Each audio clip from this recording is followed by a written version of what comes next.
Hey there, I'm author Sarah A. Chrisman, and today I'm going to show you my Charm Crawford Victorian cook stove. This is a wood-burning stove from 1901.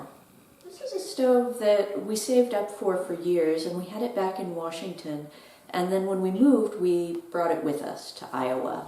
This is pretty much the stove that was in my mind when I was writing Tales of Chetzemoka as the stove in Silas's kitchen, the big fancy kitchen. Of course, I always pictured the one in his kitchen as being a little bit bigger and as having the hot water tank at the side that a lot of these stoves would have had, because in the stories in Silas's house they have hot running water, and that would have come from a water tank at the side of the stove, which was pretty common for the really high-end models.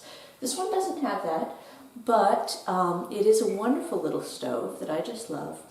And this one is, the casting of the iron is particularly fine. A lot of cast iron was done with somewhat coarser sand. This one was cast in a mold made out of jeweler's sand, so very, very fine sand.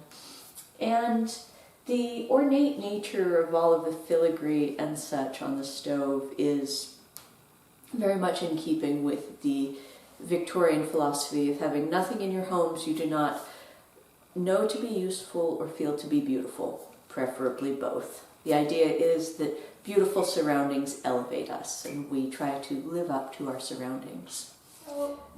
My particular stove was made in 1901, and I know that because it says it on a patent plate on the side. But the Charm Crawford, these were being made all the way back to 1879.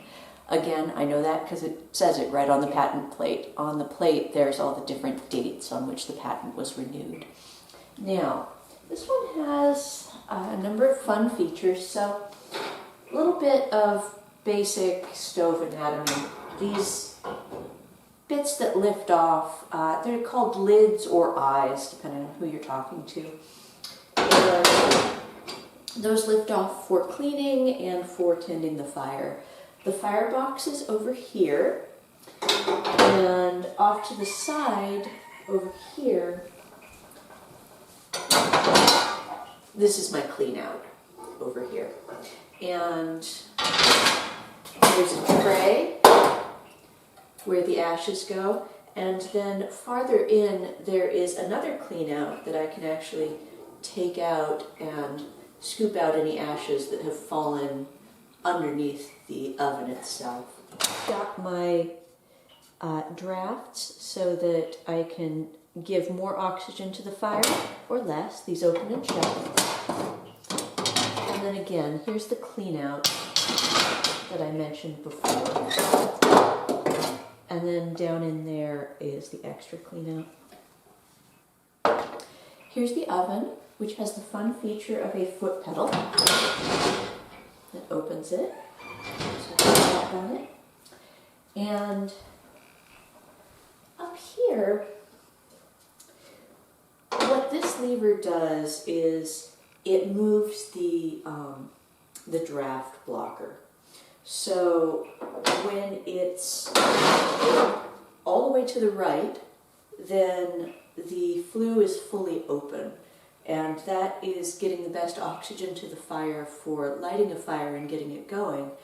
After it's been going, then you shift it to the left, and that's when you're getting the most heat for the oven for baking. And here on the actual stove itself, it says bake, check, and kindle. Kindle is for lighting the fire, of course. Bake is obviously for baking. The check function is if the fire is too hot and you want to dial it back a bit. I'll show you how all these lift out for when you build a fire. You lift out the stove eyes, and there you go. There's the firebox. And there's all my wood already. Now, the reason why this one stove eye has these concentric circles is if you really want things to heat up faster, you can take these out and have your pan directly on over the fire. But Doing that too much burns out the pan, so you don't want to do that too much. But if you're really in a hurry.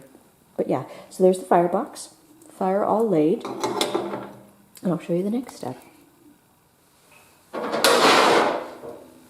Now, there are a number of different things that affect the draw of a fire, the draft of a fire. And when I say the draw, that is the outside air sucking up the smoke up the chimney. And back in Washington, we generally didn't have many problems with the chimney drawing, but things are a little different here in Iowa. Partly the winters are a lot colder in Iowa than they were back in Washington. And also, even though it sure doesn't look like it, we're actually at a higher level above sea level here by quite a bit. And you never know it to look outside, but we are at a significantly higher level above sea level, and that's enough to affect the draw in the flue of the stove. So, whereas in Washington, I could just light the fire at this point. What I'm going to do here is warm up the chimney just a little bit. So, to do that, I take a piece of scrap paper and I shove it into the bottom of the chimney and light that.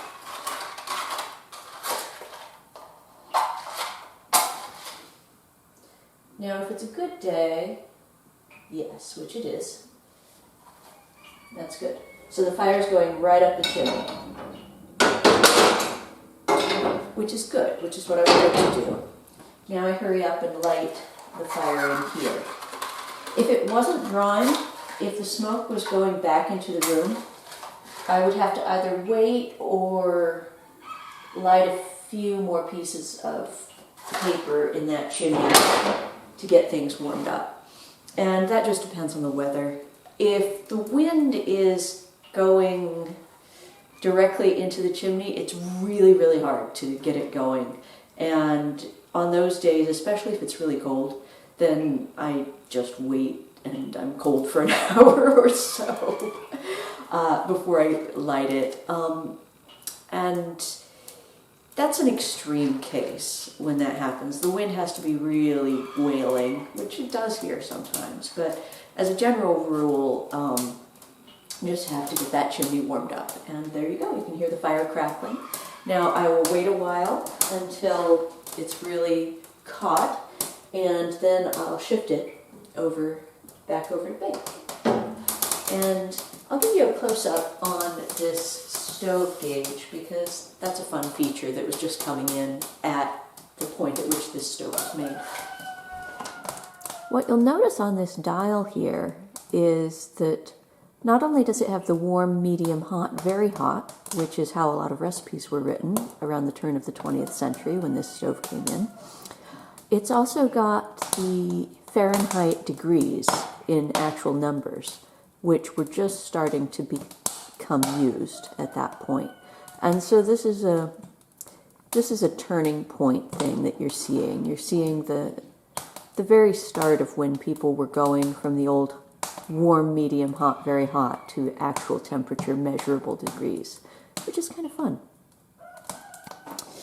This stove also has these towel racks where you can put a wet towel to dry, and trivets. So if you want to keep something warm, you put them here, which folds out of the way if it's getting in your way as you're cooking on the range.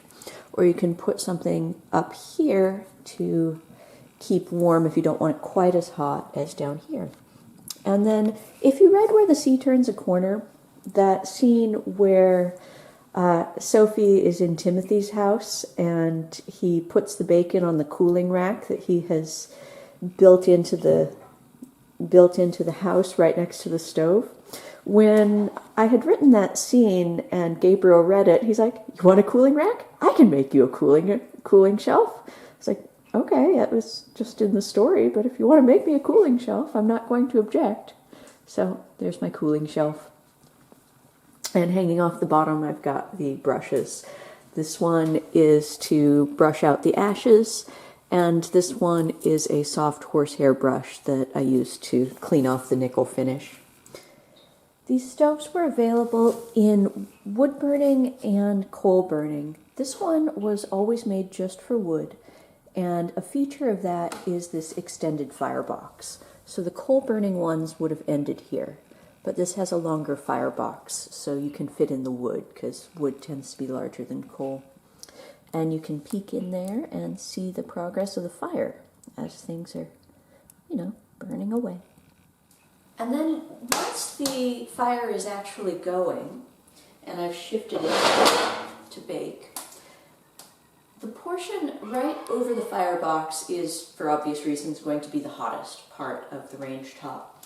And it varies a little depending on different stoves, and the firebox is going to be in different places on different stoves, and that's why it varies. But on this one, the hottest place is in the back, right over the firebox, and then it's a little cooler when you go to the front, but still over the firebox, and then it's sort of a zigzag pattern. It goes hottest, a little slightly less hot, then here, here, here, here.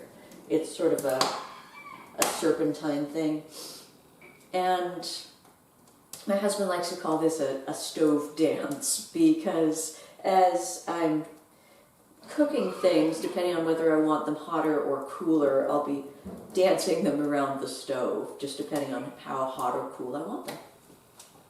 And which is very different from an electrical stove, where if you want a different temperature, you just sort of move the dial and then pray fervently and hope it actually changes, which it may or may not, depending on how the gods of electricity are feeling that day. But anyhow, there you go, my charm Crawford wood cook stove. And again, this is what I had in mind when I wrote the Tales of Chetzemoka. So when you picture the stove in Silas's kitchen that McCoy is always saying is something that other women would kill for, picture one a little bigger than this and with a hot water tank. You want to be in the video? Okay. You can be in the video. Come here, baby. That's my baby. Wow. So that's my charm Crawford wood cook stove. I hope you've enjoyed this video. I hope it's useful to you in visualizing the scenes in my books, or if you're writing books of your own, or if you're just interested in history. I hope you enjoyed it. If you did, please give it a nice thumbs up, and remember to tell your friends about my books. Happy reading!